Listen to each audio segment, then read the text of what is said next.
ഒരു ബൾബ് വേണം, ഒരു സോഴ്സ്, ഒരു പവറിനുള്ള ഒരു ചാനൽ വേണം, പിന്നെ അത് ഓപ്പറേറ്റ് ചെയ്യുന്ന സിസ്റ്റം.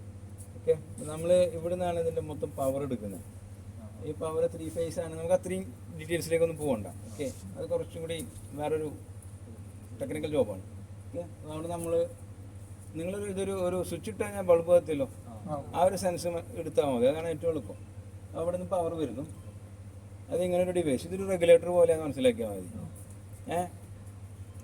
അത് അപ്പോൾ ഇത് കണ്ടോ, ഇങ്ങനെ ഈ ഇൻഡിക്കേഷൻസ് എല്ലാം വെച്ചാൽ നമ്മുടെ ഈ ചാനലുകളെല്ലാം ലൈൻ 1 ഓക്കെയാണ്, ലൈൻ 2 ഓക്കെയാണ്, ലൈൻ 3 ഓക്കെയാണ്.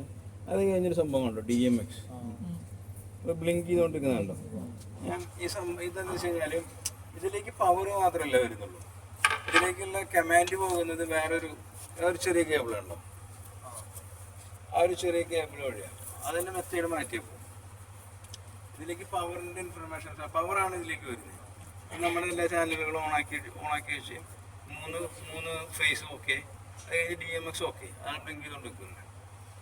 അപ്പം ഇതിൻ്റെ ഈ പവറിലേക്കുള്ള സിഗ്നലിന് പവറിലേക്കുള്ള ഒരു റെഗുലേറ്റേഴ്സാന്ന് പറഞ്ഞല്ലോ, അതിന് ഇവിടുന്ന് ഒരിക്കലും നമുക്ക് പരിപാടി അടക്കുമ്പോൾ ഓപ്പറേറ്റ് ചെയ്യാൻ പറ്റില്ലല്ലോ.